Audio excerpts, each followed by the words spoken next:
So I decided to do this video because a lot of people have been talking about carbonation and the occult and black magic and all this and the third or whatever. And I have noticed a lot of different things going on with them that are dark. And if you have discernment, if the veil is lifted over your eyes, you can clearly see what's going on. It's completely obvious. Um, and they show it in our faces with the symbolism, with the things that they say. You just got to pay attention, and you have to be knowledgeable about this shit. I mean, it's clear as day. And it seems as though like the dark and being geared towards or focused on dark entities, or even, you know, the facade or the aesthetic of it is becoming more popular. It's gaining traction. More people are paying attention to it. They're attracted to it for whatever reason, and it's becoming bigger than people realize, and it's starting to become mainstream.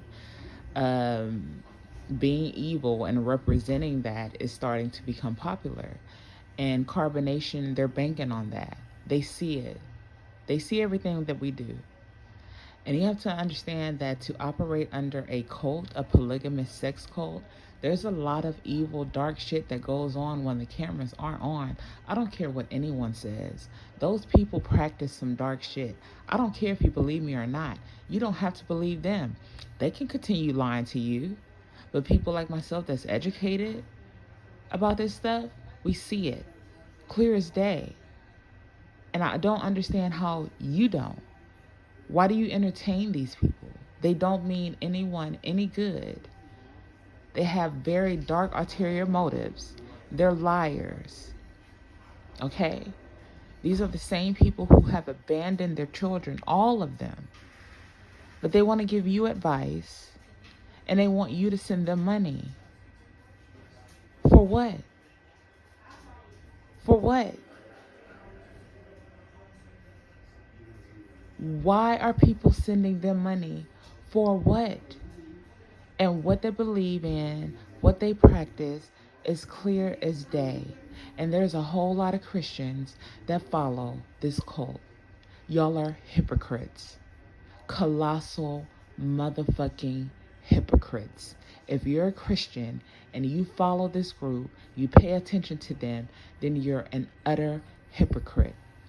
Juju, the youngest member there, I don't know about all of them, but I think Nature Boy signed to this too. On Bigo, they call themselves gods, the truth, the light, and the elite. But why would you be affiliated and signed up with a Bigo agency under the name Demon Time? How does that make any sense? What are they trying to push? Pay attention, y'all. It's not entertainment, dude. People can get possessed over the phone. Energy has no limits. And the more you listen to these people and think it's funny and entertaining, they're corroding your mind. I don't listen to carbonation. I don't listen to their downloads. I listen to 2 minutes of it and I'm cringed the fuck out. But people who stream them for hours on end and talk about them for hours on end, you're letting that energy in your house. These people are dark. They're using Willie Lynch letters and Charles Manson as references. Okay? Wake up, y'all. What is so alluring about them? I don't understand it. If these were Caucasian people, would y'all be so interested? There are black people who have turned to the dark side and they're making it fashionable and you think it's funny. Okay. But spirits and energy, they're not racist. They don't care who you are, where you are, what phones you holding. If you're open to it, they're going to come. You don't have to invite them. Just interacting with them and giving them attention is inviting all kinds of shit into your home and into your life. You don't have to believe me. You can say I'm full of shit. You can say I don't know what I'm talking about, but I promise you I do. Let's take a look at these videos. I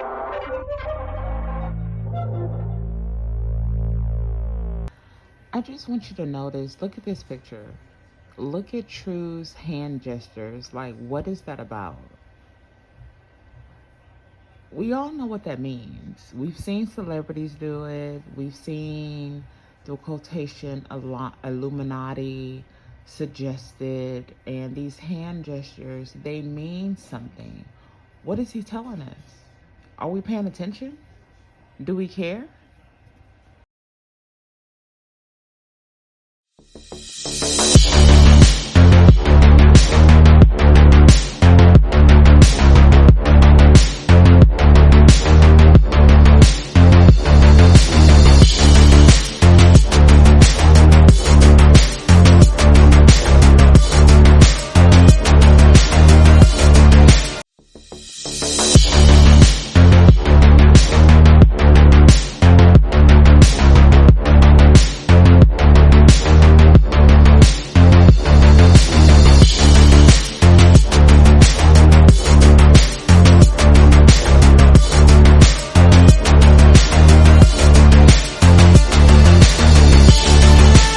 What comes to mind? For many, it conjures scary images of cloaked figures, orgies, and blood sacrifices conducted in basements, or maybe it brings to mind high-profile political stunts like setting up a satanic statue in a courthouse to help draw attention to the separation of church and state. Now, Satan definitely has a lot of stereotypes around him. In the Christian tradition, at least, he's viewed as the adversary to God, the king of demons, and the personification of evil itself. But today, Satanism is a broad term for a diverse group of people that view Satan as a model or a symbol or a force around which they can structure their lives. It's important to realize that Satanism breaks any simplistic definition that we might have for the word religion. In fact, there's a big debate over whether we can even call it a religion. Jesper Ardgard Peterson, a scholar of Satanism, states contemporary religious Satanism spans the field from full-blown religion with tradition, rituals, communitarian ethos, and hierarchy to an austere individualistic philosophy. And the scholars Jenny Reichert and James Richardson refer to Satanism as a decentralized subculture rather than a religion. So why the ambiguity? Well, it comes in part from the diversity of Satanism.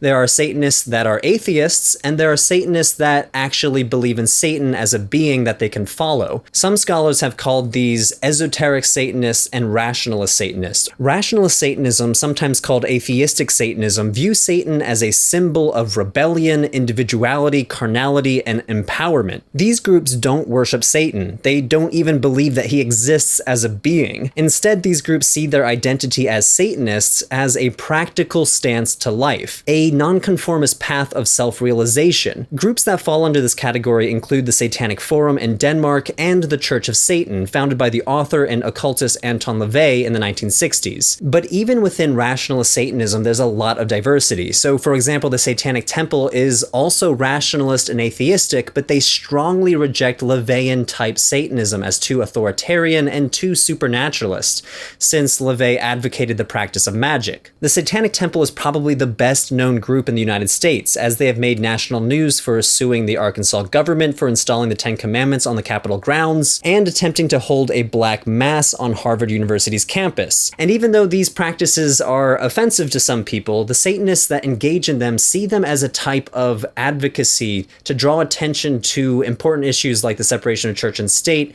or the abuse of religious authority. This leads us to our other generalized category, esoteric or theistic Satanism. Esoteric Satanists still don't necessarily worship Satan, but they're much more likely to view him as an actual being that they can model their life around. Some scholars point to the Temple of Set as an example of esoteric Satanism. The founder, Michael Aquino, argued that Satan was a corruption of the Egyptian god Set, who he believed was a guide or teacher to humanity. Esoteric Satanist groups also practice a form of magic, and for example, the Temple of Set distinguishes between white magic and black magic and encourages all of its members to become experts in black magic. During the 1980s and the 1990s, a moral panic swept through the United States where people started to believe that an international cabal of Satanists were conducting gory, ritualized abuse, sexually defiling children, sacrificing babies, and practicing mind control. The other face of adult Satanism is violent and fiendish. centered on sexual ritual and torture, frequently descending into the vilest crime of all,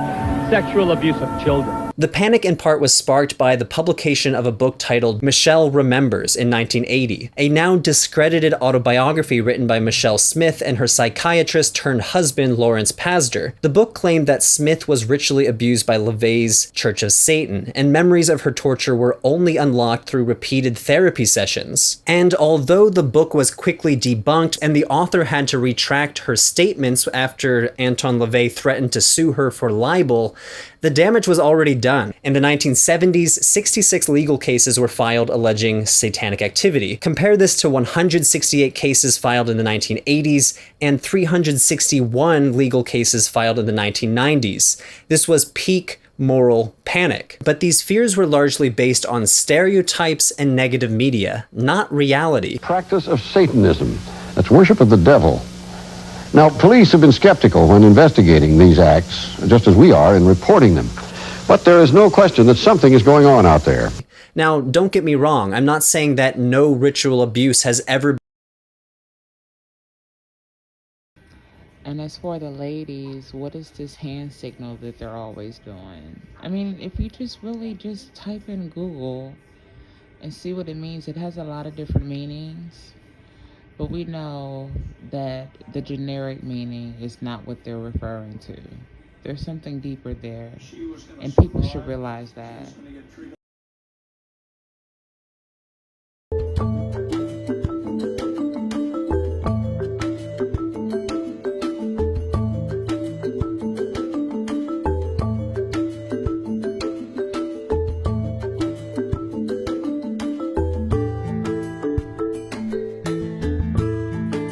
Sitting here with two of the establishment candidates that they do not care about us.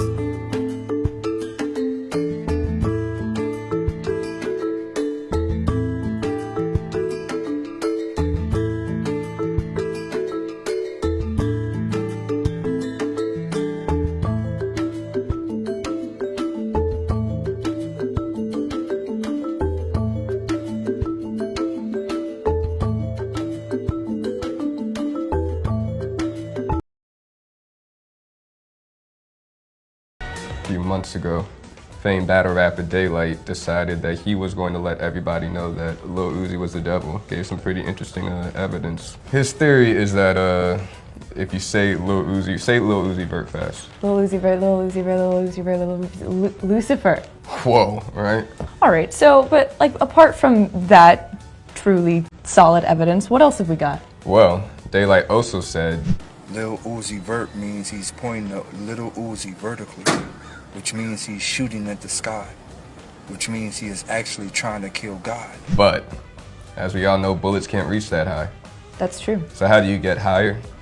I don't know. Get signed by the highest rapper there is, Wiz Khalifa. Wiz Khalifa is going to get Lil Uzi Vert high enough to kill God. Wiz Khalifa is going to help Lil Uzi Vert kill God. Fantastic. All right, okay, that makes sense. But what about St. Peter's Cross? Satan worshippers have culturally appropriated Christianity as the times have gone by and taken that cross. I mean, we've all seen the photo of Taylor Swift with, you know, black and white, the St. Peter's Cross on her forehead. Well, she's definitely the devil, but we're talking about Lil Uzi Vert today. One person that Lil Uzi Vert has definitely hung out with and been endorsed by is Marilyn Manson. If anyone is going to know whether or not Lucifer is back or here on Earth, it's going to be the Antichrist superstar himself. Yes, Lucifer's best friend, Marilyn Manson. But there's also more evidence in his lyrics. For instance, we've all heard EXO Tour Life. The hook goes, push me to the edge, all my friends are dead. You know who else has a lot of dead friends? Who? Satan. Also, on the song All My Chains, he says, no, I do not rock wings. You know who else doesn't rock wings? The devil. This is fairly damning evidence. We can't tell you whether or not Lil Uzi Vert is the devil, but we can tell you to make your own assumptions. It's up to you. I sure as hell don't have the answers. Sure as hell.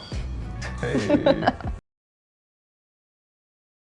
About Lil Uzi Vert for some comments that he made during a performance. And what comments am I talking about, and what did Lil Uzi Vert exactly say? Well, he said that his fans are going to hell with him, and I think you might want to see this for yourself. Right now, obviously all y'all motherfuckers going to hell right with me, so let's get it.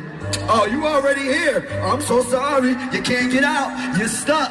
It's over. You heard the song a million times and you didn't even know. That's fucked up. But I still love you anyway, though. It's okay. It's whatever. Now, as you can see, what you saw right there was Lil Uzi Vert performing on stage, and it looks like someone from the crowd said something that perhaps caught his attention, which made him say what he said. So let's get this one thing straight. Lil Uzi Vert and the word devil are two things that are very connected. And why is that, you may ask? Well, because in the past, he's done and said a couple things that might make you think that he is a devil worshipper or Satanist. And actually, one of my most viewed videos on this channel is about the topic of Lil Uzi Vert and devil worshipping. And it's definitely a little bit more in depth than this video, so I'm gonna leave a link to it in the description below. And of course, check it out after you've watched this video. But let's go over some questionable things that Lil Uzi Vert has done in the past that are related to his "my fans are going to hell" rant right here. So back in 2016, Uzi said that Marilyn Manson is his father and that he would be sacrificing himself for him at the age of 27. And I have another gift for you, and it's right here in this little circular thing. What do we have for little Uzi Vert? It's my father, the Pale Emperor. He is? Listen here.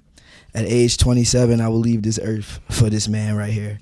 That right there rubbed a lot of people the wrong way, and it's for a couple reasons. Number one, you don't call another man your father unless they're really your father. Number two, saying something like "I'm gonna leave this earth," aka sacrifice myself for another man, is extremely shady. And number three, notice how Uzi said at the age of 27? Well, I'm pretty sure a lot of people already know about this, but if you don't, let me explain. When Kurt Cobain passed away back in '94 at the age of 27, there was a new term that was created by the media called the 27 Club. After multiple musicians passed away at that exact age, there was a pattern that no one could really seem to understand. Why are all these musicians dying exactly at the age of 27? And then, relating this back to Lil Uzi Vert, he said that he was gonna sacrifice himself for another man at the age of 27 in 2016. Around a year later, he releases his most successful track to date, which is EXO Tour Life, where he says in the song, "Push me to the edge, all my friends are dead." Now, by a lot of fans, that was interpreted as him predicting that he would lose his life at the age of 27. And then also keep in mind that we're talking about Marilyn Manson here. This is a person who's been very open about his support for Satanism.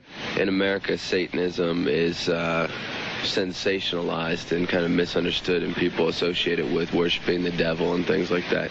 But it's really a philosophy about individuality and self-preservation. It's about being your own God. And then another thing, one time Lil Uzi Vert straight up said that he sold his soul for his fans. Did I sell my soul? I sold my soul for you. Now figure that out. Tell me that I sell my soul. I sold my soul for you. For all you motherfuckers that's on here, that's asking me did I sell my soul, why the fuck is y'all on here if y'all think I sold my soul? Y'all coming right with me, you dummies. Now notice how Uzi said, "Y'all coming right with me, you dummies." Well, does that sound maybe a little bit familiar? Right now, obviously all y'all motherfuckers going to hell right with me, so. And another thing, on one of the tracks from his album Love is Rage 2, the second track of the album is called 444 plus 222, which equals 666, which is the devil's number. And last but not least, if you say Lil Uzi Vert fast, you're gonna get a very surprising result. If you say his name really fast, do this favor, do me a favor. Say his name extremely fast and then ask me, what is it?